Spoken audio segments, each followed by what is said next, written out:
இன்றைக்கான வீடியோவில் என்ன நடக்குன்னு சொல்லிட்டு பார்க்கலாம். வீடியோக்குள்ளே போகிறதுக்கு முன்னாடி நம்ம சேனலை சப்ஸ்கிரைப் பண்ணிவிட்டு பக்கத்தில் இருக்க லைக் பட்டனை தட்டி விட்டுருங்க.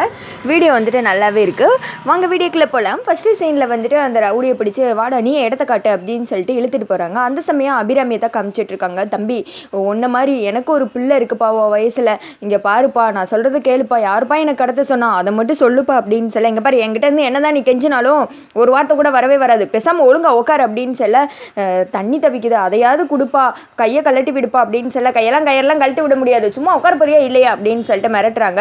அண்ணனு தெரிஞ்சா அவ்வளோதான் அப்படின்னு சொல்ல, நீயும் சொல்லாத நானும் சொல்ல மாட்டேன், சாப்பிட்றதுக்கு கையை ஊற்று விட்டீங்களப்பா, அப்போ தண்ணி மட்டும் எப்படிப்பா குடிக்கிறது, அதையே அவுத்து விடுங்கப்பா அப்படின்னு சொல்ல, சரி இரு அப்படின்னு சொல்லிட்டு இந்த அறிவாளி கெட்டெல்லாம் அவுத்து விட்டுட்டு தண்ணி எடுக்க போங்களையும் அபிராமி வந்துட்டு அங்கேருந்து எந்திரிச்சு ஓடி போய் ஒரு இடத்துல வந்துட்டு ஒளிஞ்சுக்கிறாங்க. ஒளிஞ்சுக்கிட்டதும் அந்த இடத்துக்கு வந்துட்டு அந்த தண்ணி எடுத்துகிட்டு வாரா, ஐயோ எங்கே காணாமல் போயிட்டாளா அப்படின்னு சொல்லிட்டு சுற்றி முற்றி தேடி பக்கத்தில் வந்துட்டு கட்டை இருக்குது, அதை எடுத்து அபிராமி அந்த ரவுடி அடின்னு அடிச்சு போட்டு பின் கேட் வழியாக தப்பிச்சு ஓடிடுறாங்க அங்கேருந்து. அப்புறம் இவன் குடுகுடுன்னு ஓடி போய் அண்ணே அந்த பொம்பளை தப்பிச்சிட்டானே அப்படின்னு சொல்ல, ஐயோ உங்களெல்லாம் நம்பி நான் கடத்தல் பண்ண பாருடா ஐயோ அப்படின்னு சொல்லிட்டு எந்த பக்கம் போனா அப்படின்னது இந்த பக்கம் தான் போனாங்க அப்படின்னு சொல்லிட்டு இவங்க ரெண்டு பேரும் அபிராமியை தேடி ஓடிட்டு இருக்காங்க. இந்த திக்கம் அந்த ரவுடியோட வந்துட்டு குடோனுக்கு வந்துடுறாங்க. இந்த குடோனாடா சரியா பார்த்து சொல்லு அப்படின்னு சொல்லிட்டு சரண் கேட்குறாரு. ஆமாம் சரி தான் அப்படின்னு சொல்ல, இங்கே தான் நாங்கள் வந்தோமே அப்புறம் எப்படி மிஸ் ஆச்சு அப்படின்னு சொல்லிட்டு கார்த்தி யோசிக்கும், நீங்கள் தேடல லட்சணம் தெரியாது அப்படின்னு இருக்கு. அப்புறமேட்டு உள்ள வா அப்படின்னு சொல்லிட்டு கூட்டு போய் பார்க்குறாங்க. பார்த்தா அந்த இடத்துல அபிராமி இல்லை.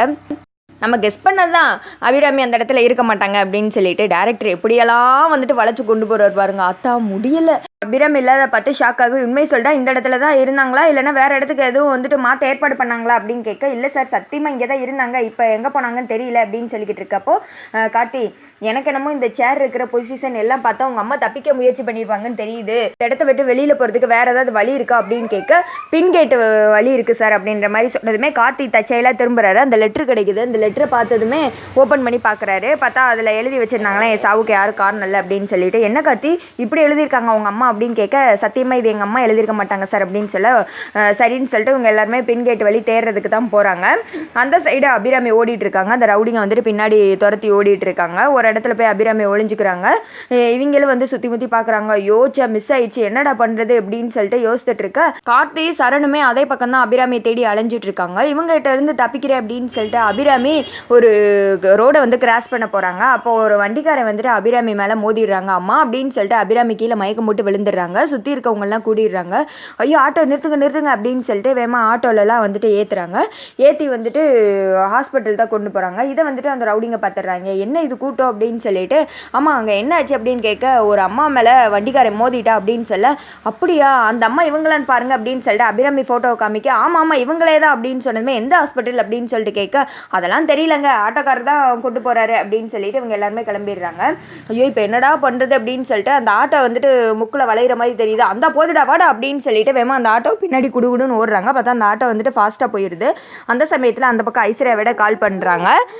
ஐயோ இப்போ இந்த மேடம் வேற கால் பண்ணுறாங்க, என்ன பண்ணுறேனே தெரியல, ஏன்டா இப்படி பண்ணுறாச்சா ஒன்னால தான் எல்லாம் அப்படின்னு சொல்லிட்டு ரவுடி வந்துட்டு திட்டுறாங்க.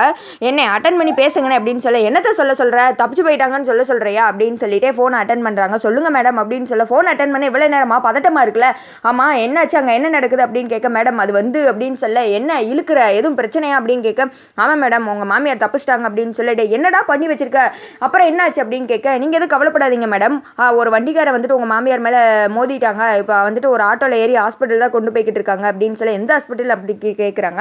அதான் மேடம் தெரியல, பக்கத்தில் வந்துட்டு கொஞ்சம் தான் ஹாஸ்பிட்டல் இருக்கும், நான் இப்படியே தேடி கண்டுபிடிச்சிடறேன் அப்படின்னு சொல்ல, முதல்ல அதை போய் செய்யப்போ அப்படின்னு சொல்லிட்டு அவள் ஃபோனை கட் பண்ணதுமே ரியா அந்த இடத்துக்கு வர்றாங்க. என்னாச்சு அப்படின்னு கேட்க, ஐஸ்வர்யா நடந்த எல்லாத்தையும் சொல்கிறாங்க. போச்சு இதில் நான் மட்டும் சம்மந்தப்பட்டிருக்கேன்னு தெரிஞ்சு அவ்வளோதான், நீங்களாவது பரவாயில்ல ஏதாவது சொல்லி சமாளிச்சுக்கிருவீங்க, என்னால் இந்த வீட்டை விட்டே துரத்திடுவாங்க, எனக்கு ரொம்ப பயமாக இருக்குது அப்படி இப்படின்னு சொல்லிட்டு ரொம்ப பதட்டப்பட, ஒன்றும் ஆகாது நான் இருக்கல அப்படின்னு சொல்லிட்டு தைரியமாக அமுச்சு வைக்கிறாங்க. அடுத்த ரியா வந்துட்டு ஆனந்த் கிட்ட போகிறாங்க. ஆனந்த் என்னால் தான் இதெல்லாம் உங்கள் அம்மா வீட்டை விட்டு போனதுக்கு காரணம் நான் தான் அப்படின்னு சொல்லிட்டு ரொம்ப ஃபீல் பண்ணுற மாதிரி ஆக்ஷன் போடுறாங்க. நீ எது கவலைப்படாத ரியா, அம்மா போடுறதுக்கு நீ என்ன பண்ணுவ அப்படின்னு கேட்க, இல்லை ஆனந்த் பேசாமல் நான் வீட்டை விட்டு எங்கேயாவது போய் செத்துடுறேன், உன்னோட தாலி வந்துட்டு என் கழுத்தில் ஏறணும்னு மட்டும்தான் நினச்சேன், ஆனால் இவ்வளோ தூரம் பிரச்சனை ஆகும் நினைக்கவே இல்லை அப்படின்னு சொல்லிட்டு இந்த டுபாக்கூர் ஒரு பக்கம் நடிச்சுக்கிட்டு இருக்க, இந்த கேனமண்ட ஆனந்தும் ஐயோ நீ என் செல்லம் நீ எங்கேயும் பார்க்கக்கூடாது அப்படின்னு சொல்லிட்டு இது உட்காந்து சிங்சான் தட்டிக்கிட்டு இருக்கு. அடுத்த சீனில் ஹாஸ்பிட்டல் தான் காமிச்சிட்டு இருக்காங்க. அந்த ஆட்டோக்காரை போய் அட்மிட் பண்ண அபிராமிக்கு வந்து ட்ரீட்மெண்ட் நடக்குது. வெளியில் வர்றாங்க. டாக்டர் வந்துட்டு இவங்க யார் உங்களுக்கு அப்படின்னு கேட்க, தெரியல மேடம் ரோட்டில் அடிபட்டு கிடந்தாங்க, நான் தான் வந்துட்டு அட்மிட் பண்ண பண்ண கொண்டு வந்தேன் அப்படின்னு சொல்ல போலீஸ் கேஸ் ஆயிடுச்சு. போலீஸில் வந்துட்டு இன்ஃபார்ம் பண்ணிட்டு தான் என்னால் எதுனாலும் சொல்ல முடியும் அப்படின்னு சொல்லிட்டு இருக்கேன். இந்த ஆட்டோக்காரரை பார்க்க அந்த க்ளீன் பண்ணுவாங்கள்ல, பாட்டு பாடுவாங்களா ராணி, அவங்களோட ஹஸ்பண்ட் மாதிரியே இருக்குது. எனக்கு தெரிஞ்சு அது மூலயமா வேணால் கார்த்திக் வந்துட்டு நியூஸ் தெரிய வர வாய்ப்பு இருக்குன்னு சொல்லிட்டு நினைக்கிறேன். அடுத்து வந்துட்டு ஹாஸ்பிட்டல்லேருந்து போலீஸ் ஸ்டேஷன் தான் கால் பண்ணி இன்ஃபார்ம் சொல்கிறாங்க. அடுத்து கார்த்தியை தான் காமிச்சிட்டு இருக்காங்க. சரணும் 2 பேருமே வந்துட்டு மறுபடியும் குடோனுக்கு வந்துடுறாங்க. இங்கிட்ட எந்த திக்கமே காணுமே இல்லை அப்படின்னு சொல்ல, ஆமாம் நீங்கள் நடந்து அப்படியே வாக்கிங் போவீங்க ரோட்டில், அதுங்களையும் வந்துட்டு அவங்க அட்மிட் ஆகி ஹாஸ்பிட்டலுக்கே போயிட்டாங்க. ஒரு வேளை உங்கள் அம்மா வந்துட்டு இடம் மாற்றிட்டாங்கன்னு நினைக்கிறேன், உங்கள் அம்மாவுக்கு பெரிய ஆபத்து இருக்குன்னு பேசிகிட்டு இருக்கு. அதோட பார்த்தீங்கன்னா இந்த வீடியோ முடிஞ்சிருது.